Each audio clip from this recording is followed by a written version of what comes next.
Welcome to Lynn Cullen Live. Talk radio without the static. Email your questions and comments to lynncullenshow@gmail.com. And now your host, Lynn Cullen. Hello there. How you doing? Why is my voice so low today? I don't know. Hi. You know how important the tone of a voice is? And one of the reasons I think that sometimes women are not taken seriously is when they talk like this. It's true. A higher register. Maybe it's why women had trouble breaking into, news anchoring. I don't know. Voices are important.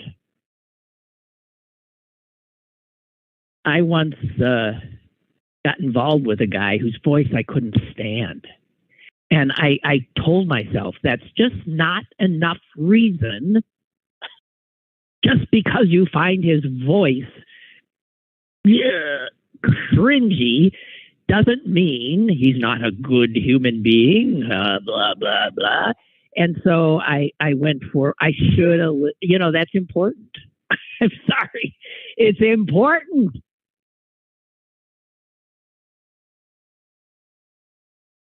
Your reaction to a voice. Not everybody reacts to a voice in the same way. But if your gut reaction is negative to a voice, that's not somebody you want to be around all the time. That is no fault of his. Ugh. Anyway, I think it's more important than we realize. The reasons we like certain people on site, the reasons we don't. I mean, these are all totally superficial things. And yet, they do inform our feelings, our reaction.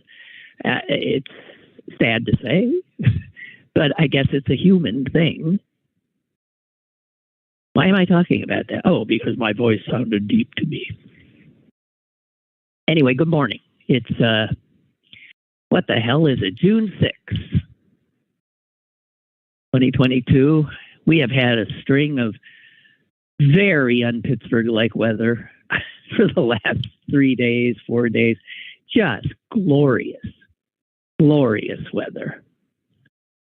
And, of course, it will be coming to an end soon. But, boy, I hope you've been able to lap it up and enjoy.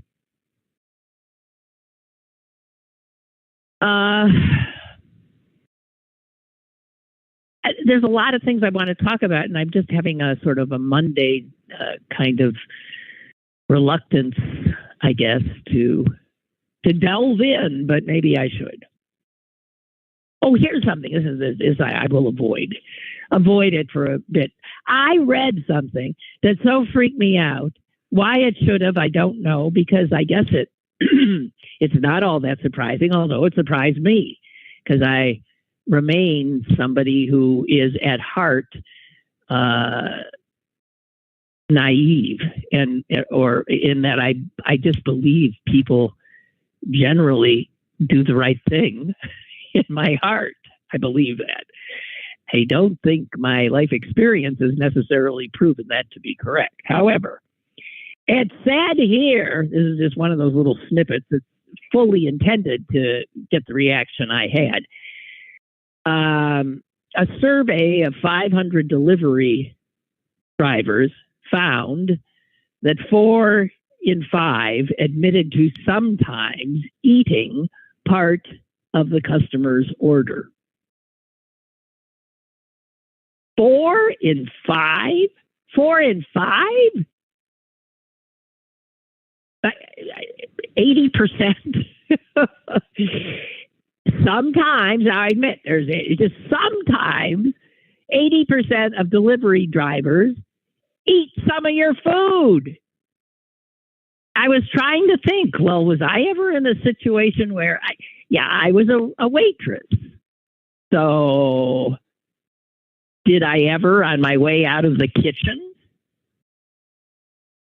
to deliver an order, did I ever grab a guess French fry would be the easiest thing. I mean, you can't take a bite out of a sandwich. Did I ever grab it? No, I didn't. But the fact is, I was the breakfast waitress at a Holiday Inn, and French fries weren't much on the menu at breakfast. It'd be hard to grab a home fry if it wasn't totally crisp. Can't grab a whole pancake. Fried egg. Hey, I just found that so cringeworthy. And here's the thing. It's a survey of 500 delivery drivers, a rather small survey. I don't know where, who, what, when, but there it was. And that's the kind of little factoid designed to, freak a person out. And to happily, as it's done for me today, distract from more important stories.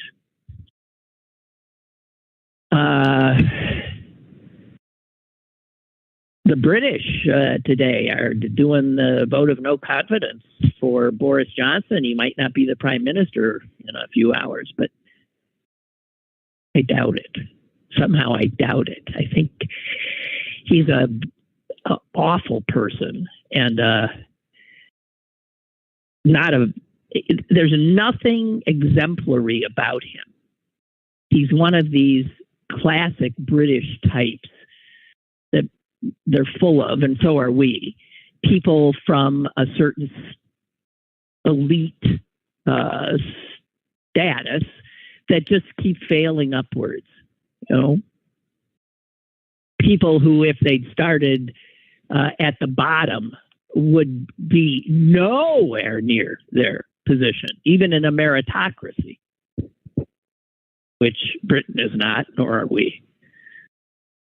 Oh, okay. So I am avoiding. Okay, I got one more. This is upsetting, but it was in the New York Times. Happened to see it, and it said this is also about food delivery. This is much more appalling. This has to do with death. But there's a guy in New York who is charged with shooting a guy who was just delivering food. Now, people who deliver food are often at risk. It's true. These are not necessarily surprising stories in this day and age. Often it's because they're being robbed. But in this case, this is in New York City, Queens, and it's a guy who delivers for a, not sure if it's a Chinese restaurant, Asian restaurant of some sort. And he was actually stalked by an unhappy former customer. An unhappy former customer who had been terrorizing employees of this restaurant for weeks and weeks, and then finally killed this one guy who was, I think, on his bike bringing an order to somebody. Just approached him and shot him in the head.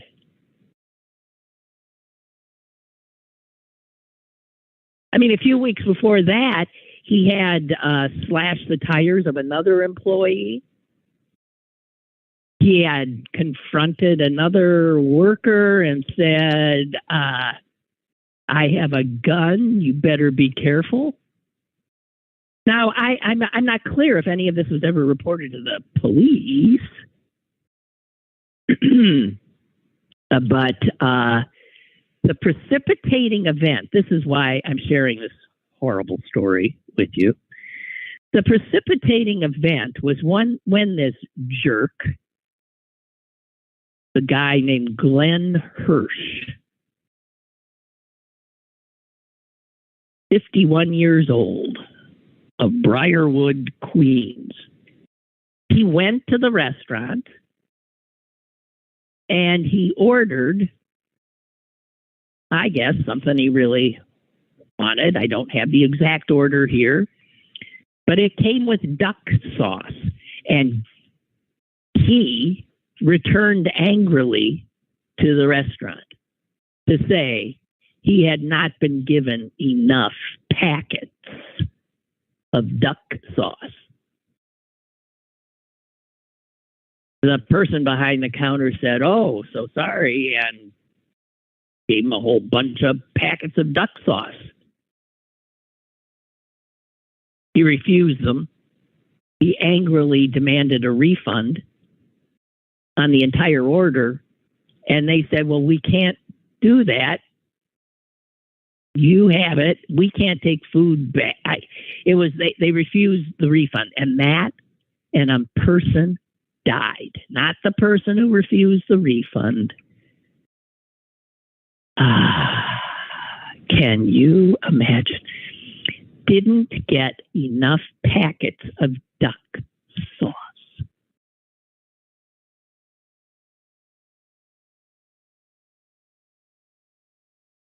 We're crazy. He's crazy. He's got, obviously, crazy absolutely has no capacity to put things in some kind of sensible perspective. You imagine killing somebody because they didn't give you a packet of duck sauce? And it's not in the heat of the moment. I mean, that happened weeks and weeks before he finally killed one of the employees. So, I mean, we live in America, and people getting killed for a packet of duck sauce is at least a step up from people getting killed for absolutely no reason at all. People getting killed for going to school, people getting killed for going to their house of worship, people getting killed going to the grocery store, people getting killed living their lives.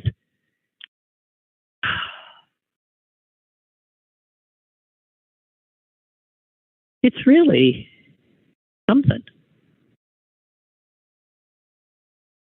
And do you realize when you see Republican Republican guns, that's the reason that I jumped from Republican to gun. Have you noticed that so many political ads for Republican candidates feature guns? I mean, it used to be apple pie, didn't it? When did we go to guns? Well, guns. Men, women, they're pulling out handguns, they're pulling out rifles, they're pulling triggers. These are ads all over this country. Somebody actually got a count on the ones thus far. I mean, it's early in the season.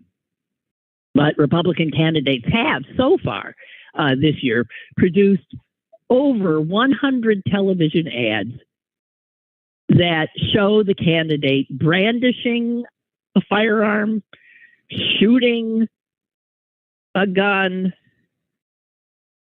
just loving that gun. It shows candidates' mothers talking about guns. I think McCormick's mother did an ad like that. Un-effing believable. But it's America.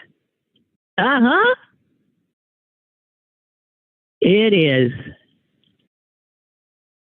You wonder what the rest of the world thinks of us. Don't even bother. It's humiliating. And that we walk around calling ourselves exceptional is particularly amusing to the rest of the world.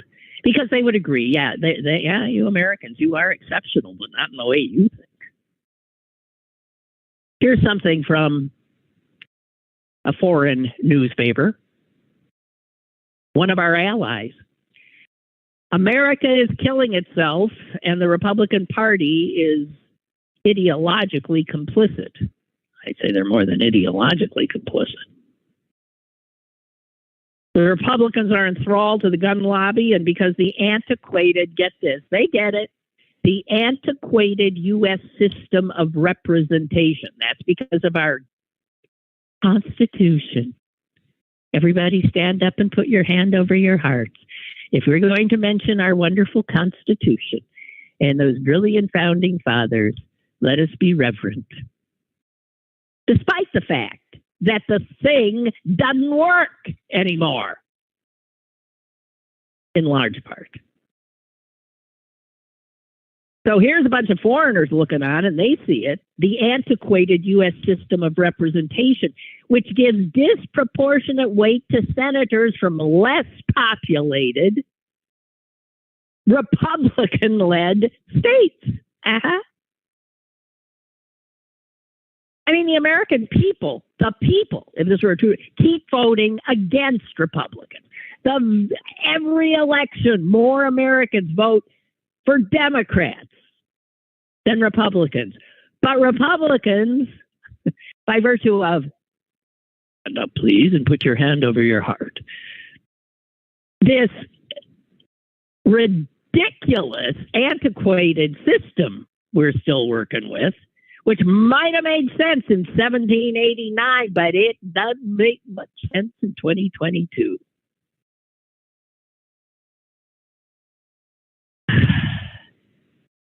Most Americans want background checks for gun buyers. Most Americans want a cooling off period. Most Americans want red flag laws. Most Americans want the age to 21. Most Americans do not even want these certain weapons to be available, but F them. Because the gun lobby owns an entire national party and some members of the other party.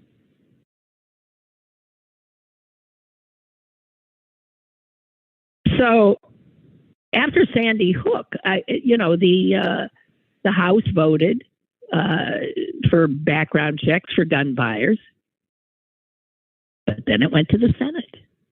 Mm-hmm. And the Senate did not go along. After Sandy Hook, did not go along, and that was Republicans. You notice how they were punished for that? No, either did I. Which is why we're complicit.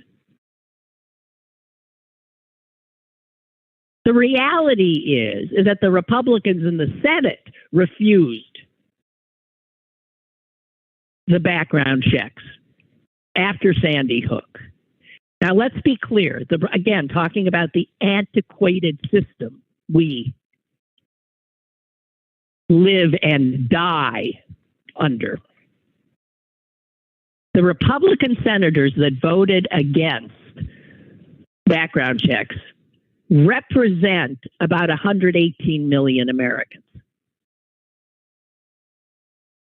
The senators who voted for background checks represent 194 million Americans. 194 million Americans, 118 million. And in our great, antiquated, so-called democracy, the 118 win. Because states with more cows than people, like those big square ones in the northern tier, get 2 senators, and they're always 2 Republicans. Meanwhile, a huge state with 30 times more of the population also gets 2 senators. And so the Senate is about the most unrepresentative body with great, great powers that has ever existed. And I want you to stand and put your hand over your heart and thank the founding fathers.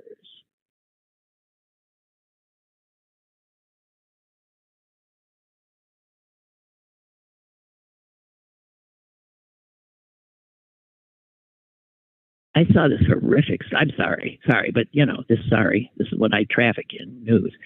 I saw this horrific story that some guy, where was this? some guy in Arizona.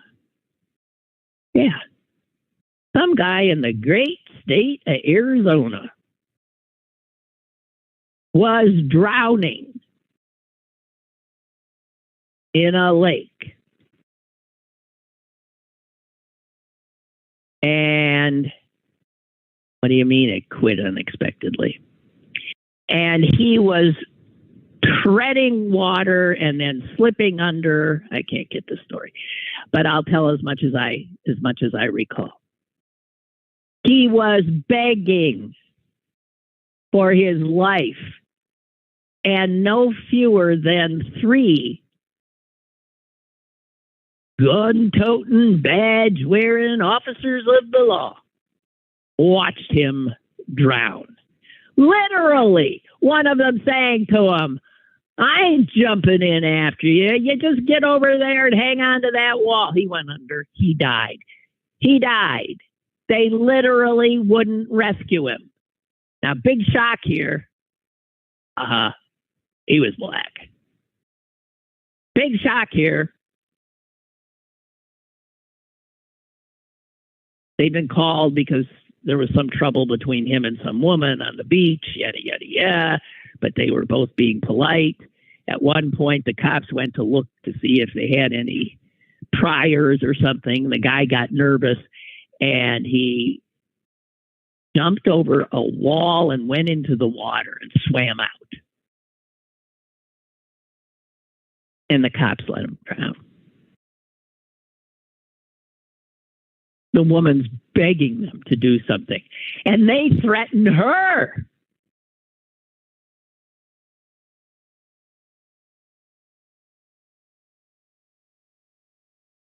Three cops watching somebody just die.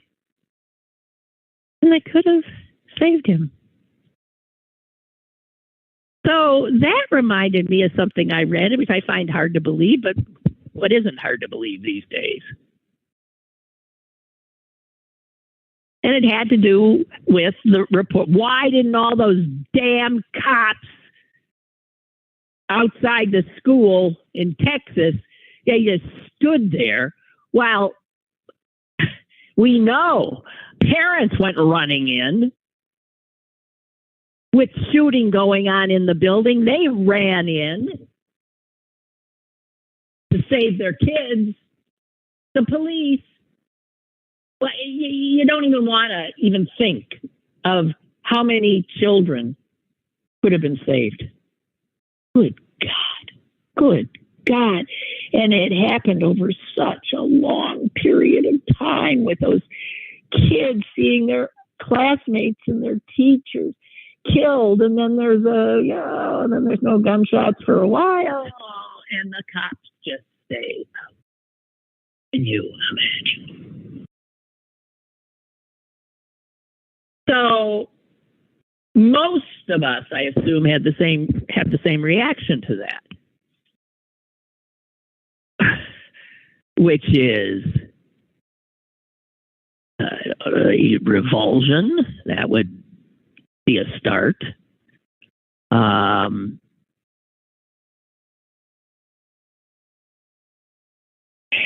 on, I'm having trouble getting my computer up and running.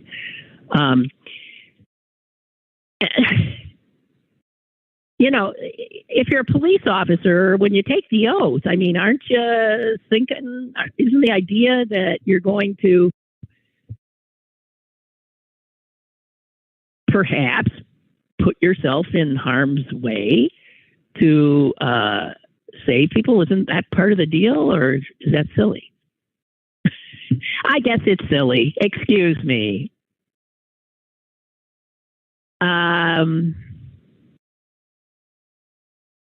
And obviously, a lot of police live by that creed. They do. I mean, just think of 9/11. Police and firefighters running into those crumbling buildings, running into that inferno, knowing full well they might die. But then I read this. Police are not legally obligated to rush in and protect people in life-threatening situations. Now, this little snippet gives me very little information, but it comes from a Supreme Court decision in 2005 written by the late Antonin Scalia.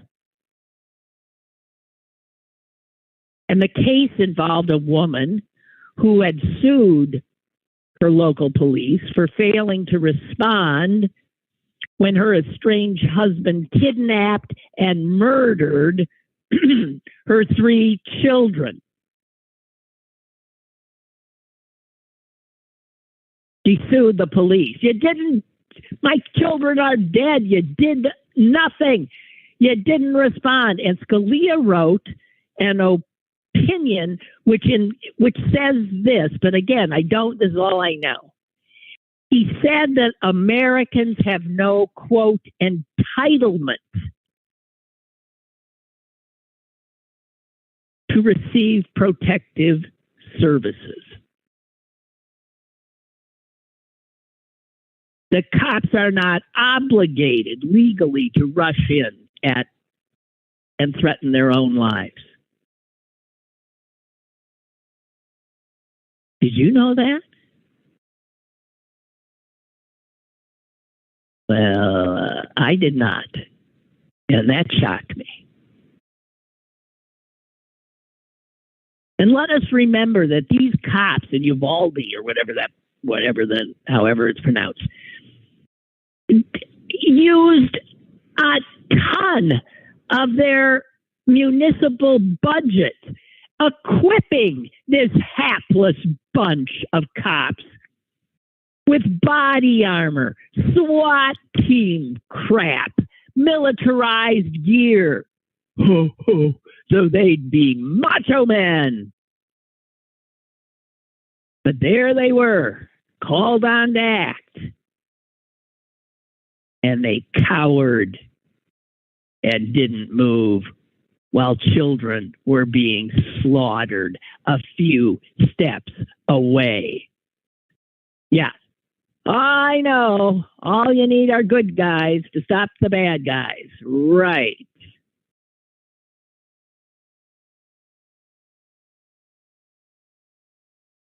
Well, the cops did take some action. They tried to, they tased a parent, I believe, and handcuffed a mom who later, the handcuffs were taken off, and she just jumped a fence and went right into the school.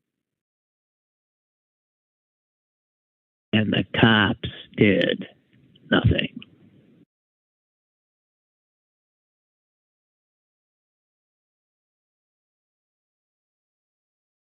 Ed says, did we hear anything about mass killings over the 4 days of the Jubilee festivities? And you see, I don't watch the news anymore, so fuck the Jubilee festivities.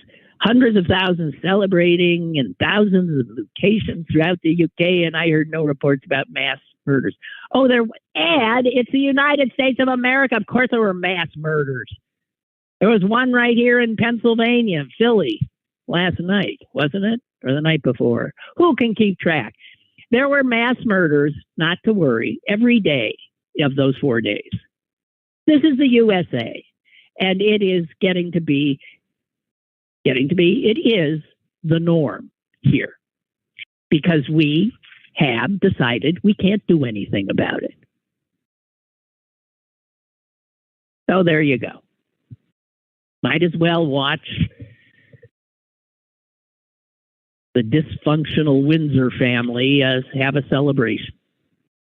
Why the hell not? We ain't doing anything here except going down the tubes.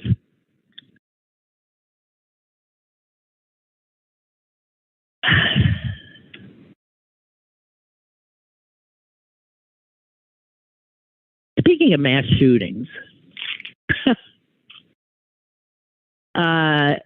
Damon Young, who has been a guest on the show.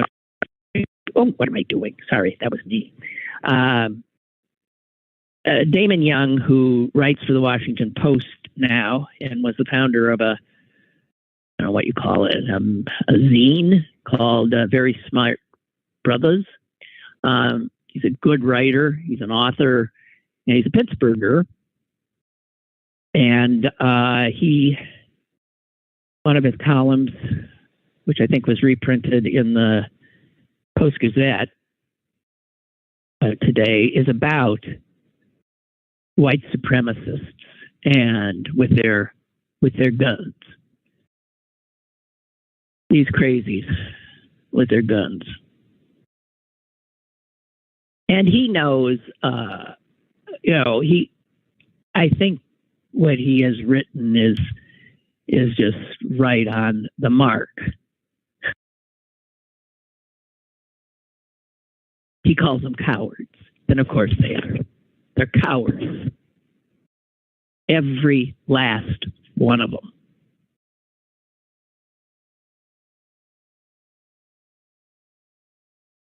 And it doesn't matter whether you're talking about Dylan Roof going into that church, sitting with those people he was about to kill. My God. And then mowing them down after they'd welcomed him in. Or Tree of Life here, that SOB still hasn't come to trial. Bowers. The subhuman who drove 10 hours to a Walmart in El Paso to kill as many brown people as he can. The guy in Buffalo at the supermarket who also drove as far as to get to a black neighborhood.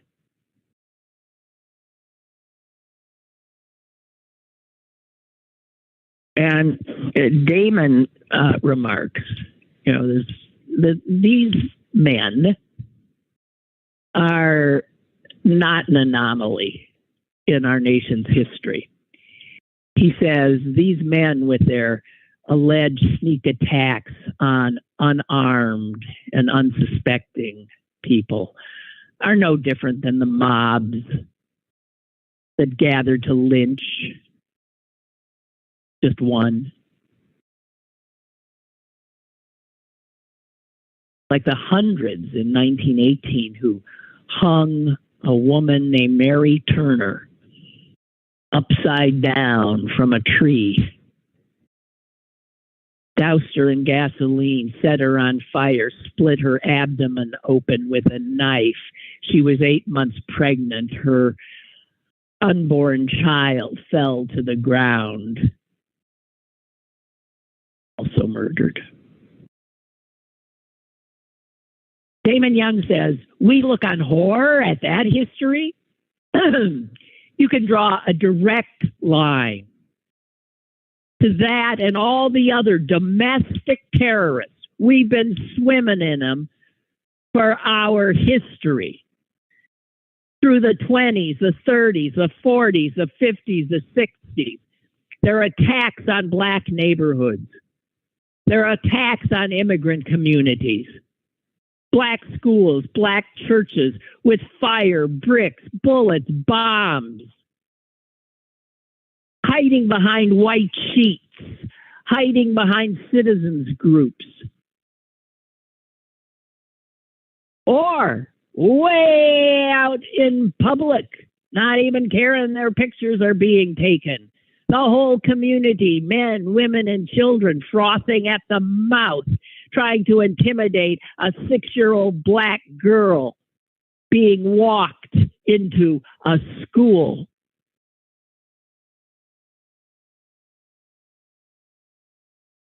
And he says this, white supremacy is essentially an ecosystem built around the idea of never having to fight fair. A full-bodied commitment to the retention of the privilege to be cowards.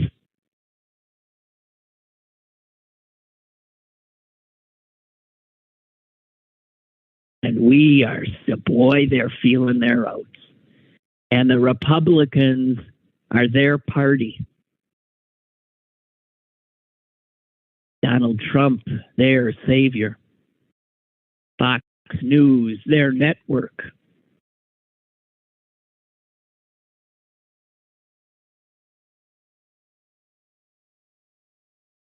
They get themselves together in militias now, but they are cowards. They're cowards. They're afraid. And they're open about that. They're afraid of being somehow outnumbered. I guess they think that a new majority will be as ruthless, brutal, murderous as they.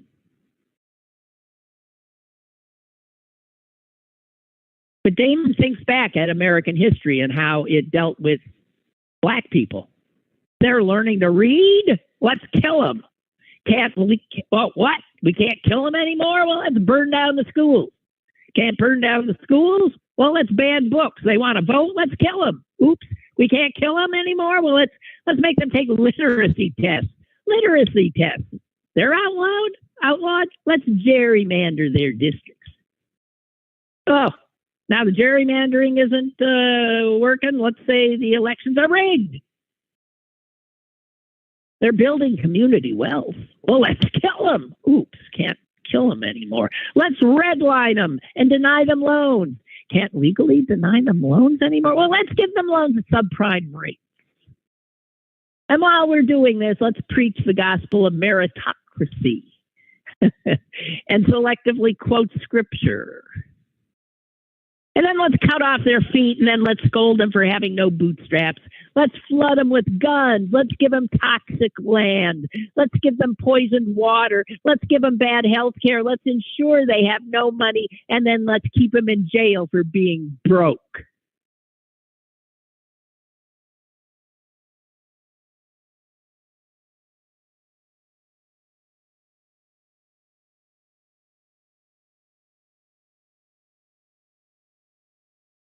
I think you got that about right.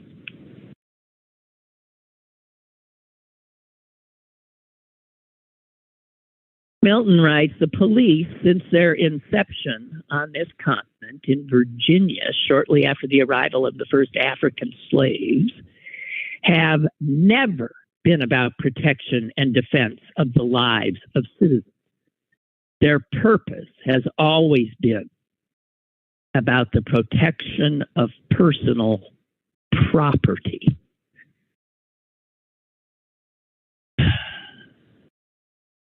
I'm stopping because I know you're right.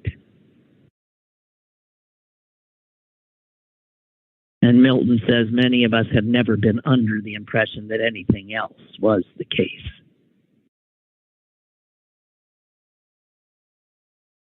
Milton is black.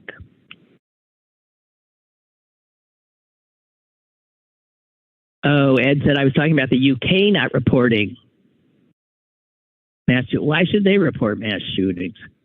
Again, news is the unusual. Wait, what? There were 20 mass shootings in America?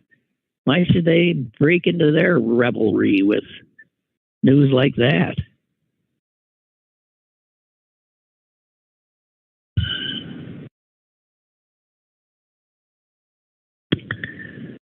Oh, God. You know, I saw this thing, and it's just, you know, it's so true, and it shows how just out of it we are, how exceptional we are. We are so effing exceptional. Because in this country, everything that gets labeled far left, or now they're calling, you know, Democrats are commies now. Just forget the far left. I mean, I suppose even Joe Manchin qualifies as a commie to these people. Everything that gets labeled far left in the United States is common sense policy in the rest of the industrialized world. That is true.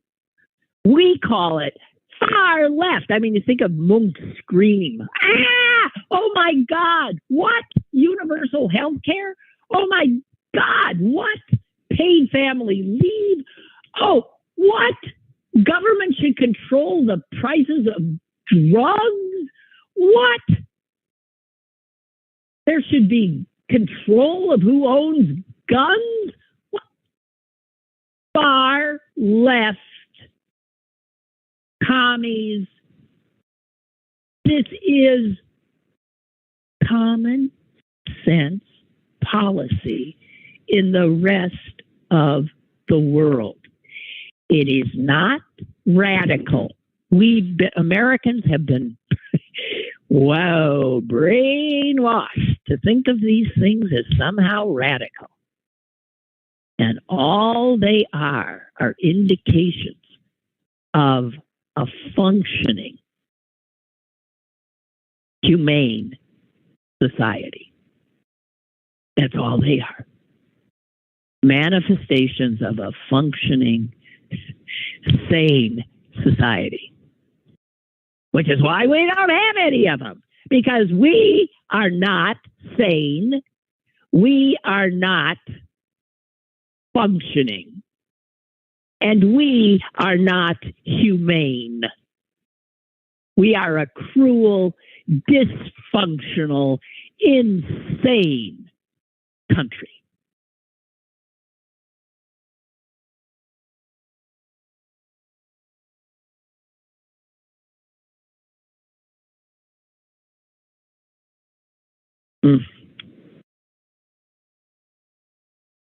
Well, if this will make you feel any better. I guess it did me a little bit. A little bit. Matt Bay in the Washington Post writes, here's the headline, just so you know, why losing the midterms isn't the worst thing for Democrats. Yeah, okay. So he says, look, all the polls can't be wrong. So we're going to get shellacked in likelihood. We are. And we're probably going to lose control of the House, maybe the Senate, right? Can you imagine? You imagine this? Well, we are an insane, dysfunctional people. And so it only makes sense that the Republicans, who are trying to literally destroy the country, will be the victors in this upcoming election. And he says, here's the good news about, well, it's not good news. Here, just to, look, so they'll control things. Let's say they'll have the Supreme Court, they'll have, let's say, the Senate, they'll have the House. Okay. Even when we have the Senate, we don't have the Senate. So we'll lose the House because we don't have the Supreme Court now. That'll be the difference, but it means they'll have Congress.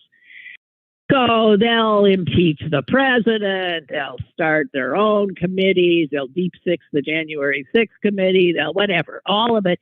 They will go nuts doing their thing. Mindless investigations, cruelty to anyone who's not a white Christian.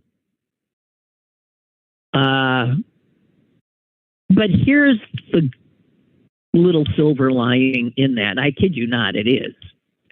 That means there's 2 years of Republicans having the ability to do what they do.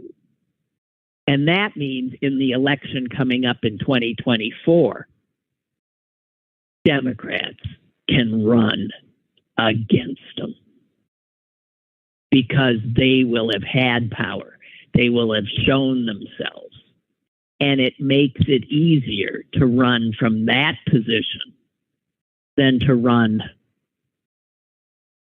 I don't know.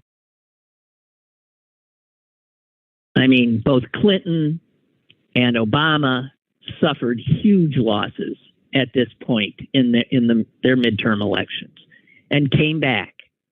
Not that we want Biden back. He's going to be too fucking old We got to get rid of our plutocracy. We got to get rid of our gerontocracy. We got to blow it up and start over. And even if we don't blow it up, I have a feeling somebody's going to.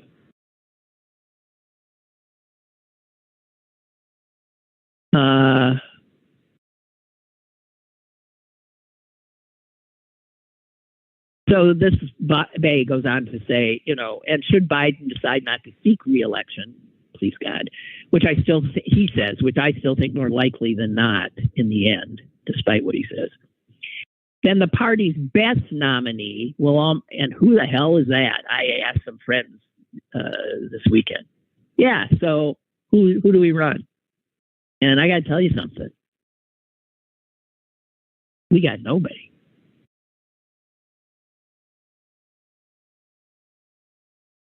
Just ask him. But he says the party's best nominee will almost certainly be someone from outside Washington. I agree. Who can credibly promise to change the culture. Well, one person just can't. That, too, is a much easier assignment when the other party controls the Congress. Look, he says, if I know this would be all small consolation to Democrats who fear that November, a Republican landslide could irreversibly transform our country. But you got to consider what will happen if in 2 years after that, if Donald Trump returns to power, or every bit as horrifically Ron DeSantis.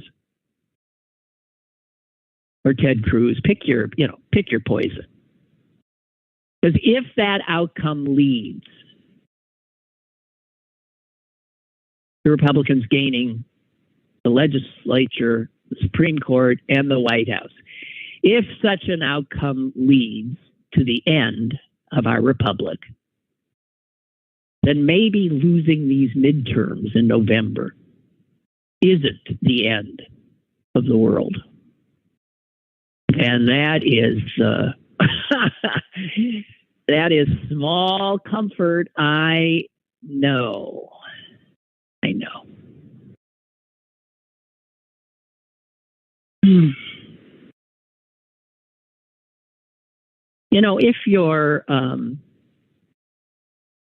If you're like me, which is to say an old fart, then and you were in the workaday world in the 60s, 70s, 80s, 90s, aughts, and on.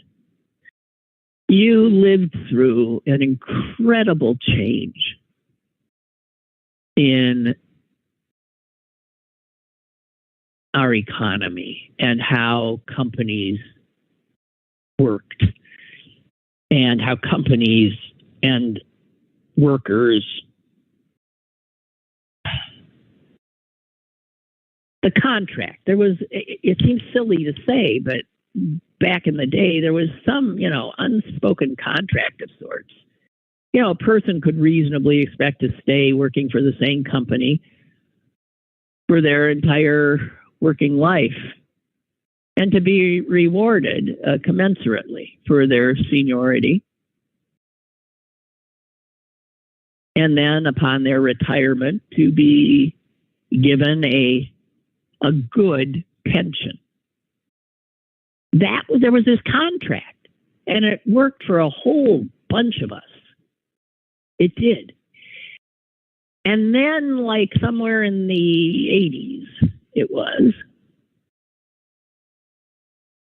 that all started to change. And the companies ripped up that contract. And a book has been written about one man, and the feeling being that man is the one person most responsible for what happened. How could one man do that? But a compelling case is made. He was worshipped, still is, by corporate types as just a master. You want to be a CEO, you model yourself after this guy.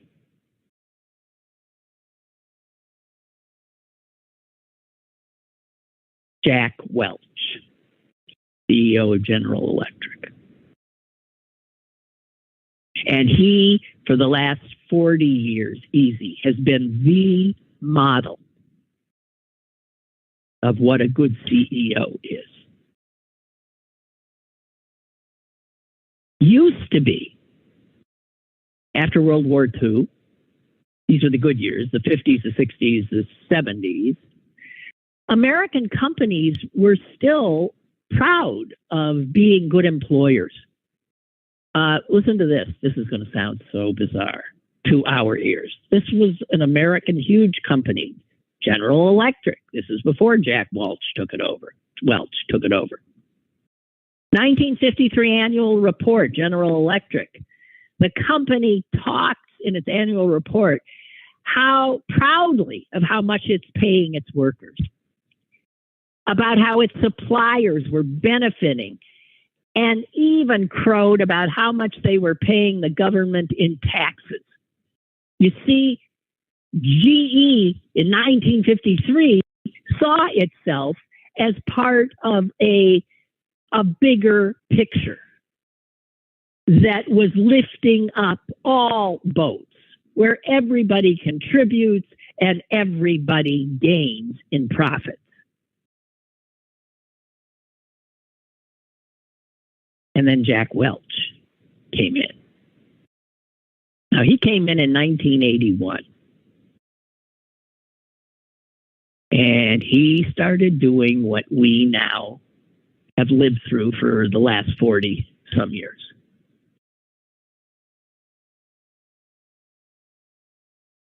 Downsizing, throwing people out, massive layoffs, factories closing down, destabilizing, close to destroying the middle class. Oh, yeah, profits were coming in, but they were not going back to workers in the form of higher wages. They were going into the pockets of the already rich, of the big investors.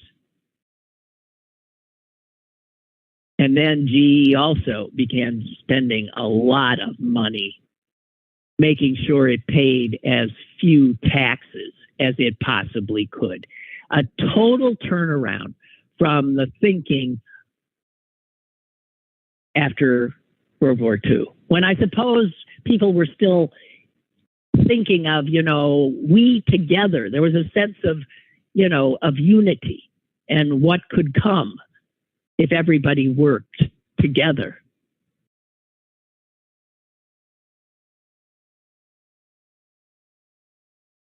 And then you take this Jack Welch, and boy, GE's profits going off the, and then you add to him this SOB from the University of Chicago, I believe is where he was, economics professor Milton Friedman, whose mantra was that the only social responsibility a company had, a business had, is to increase its profits. That's it. And that is what you see operating all over this country now. It's about profits. It's not about the worker. It is not about the community. It's about profit, even nonprofits. Hello, UPMC. Even nonprofits work from this playbook now. This is bad, bad, bad for the workers. I got to tell you, for the middle class, for communities. Good, good, good for company profit and shareholders.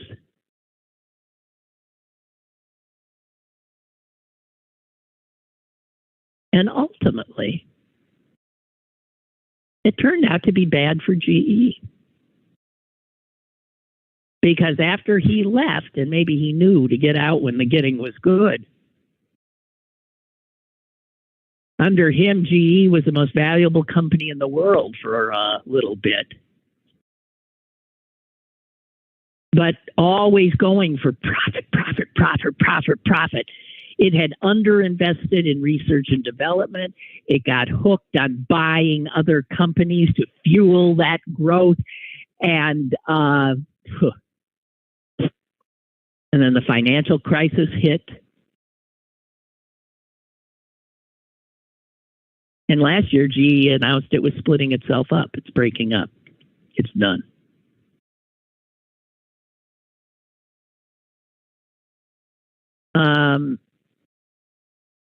So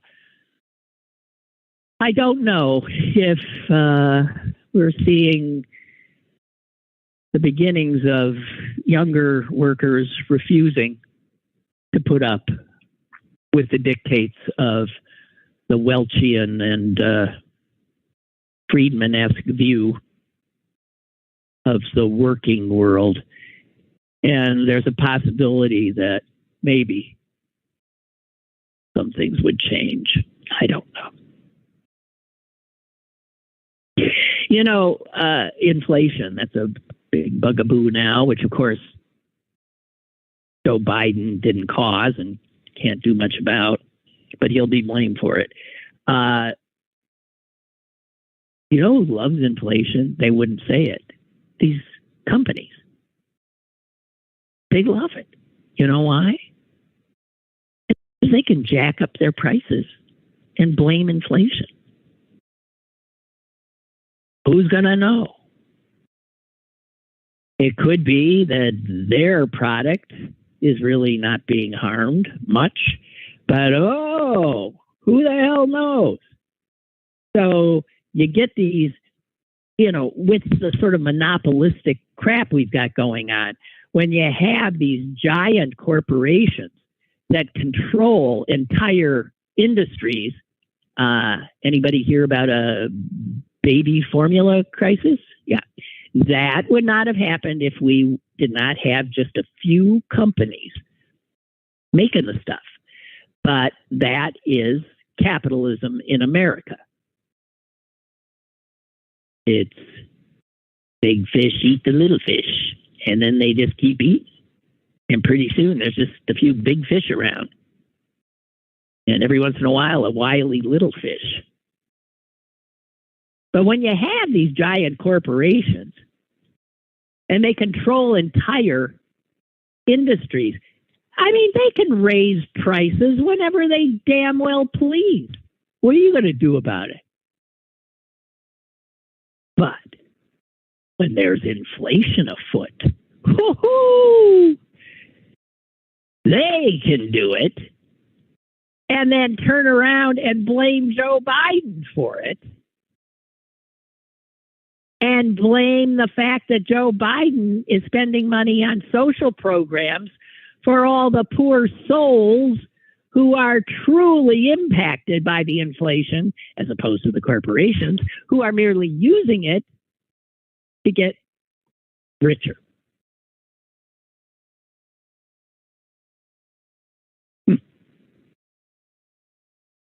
So there you have it. One last thing. I've been holding on to this for a long time, and I don't even know. This was in Newsweek, and it was, almost a month ago. But it was in their health section, and it says nurses were allegedly threatened for refusal to take an unsafe number of patients. Guess who they're talking about? Articles about UPMC. UPMC Altoona, specifically. It turns out that at UPMC, Altoona, a memo went out and it said, wait, I got to get the,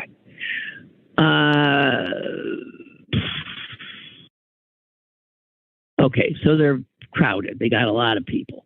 And part of it read, We are asking staff to be understanding that taking eight patients on the medical and surgical floors is possible when staffing situations are poor. This is not ideal, nor is it safe. This is coming from the administration of UPMC. It's not ideal, nor is it safe. But this is a direct order coming from upper management. HR discussions are willing to be had, and refusal to take 8 patients when asked may result in an HR trip. So some nurses were saying, I can't handle all of this. These people are not safe. This is not safe. We don't have enough staff. Well, staff is money, and there is this nursing shortage, and UPMC's got to keep grinding out profits because it's, as you know, a non-profit.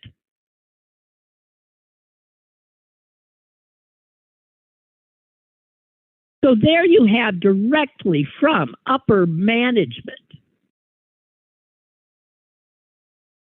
telling them, you damn well take this unsafe level of patients or you're ending up in trouble. A true threat. The standard practice is nurse-patient ratio of 1 to 4 or stretching it 1 in 5. 1 in 8 is what UPMC Altoona was putting on its nurses and its unsuspecting poor patients.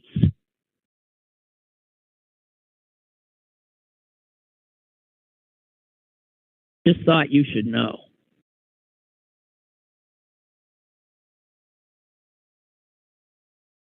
And this is not just that facility. A lot of people commenting on this are saying, I worked at a UPMC facility and they significantly understaff and underpay that staff.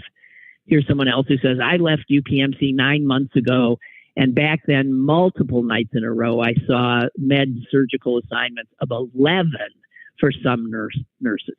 Okay, that's UPMC.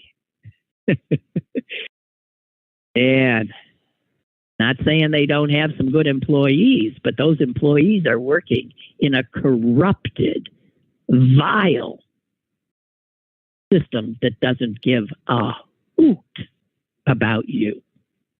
If you're lucky enough to encounter good folks within that system, and you got to bet a lot of folks in that system are so burned out and so unhappy that they're really not able to do their best work. Just saying. Okay, I'm over time. Got to get out of here.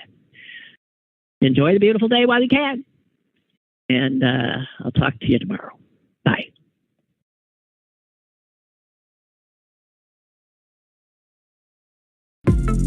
Lynn Cullen Live, Monday through Thursday from 10 a.m. to 11 a.m. and archived at pghcitypaper.com.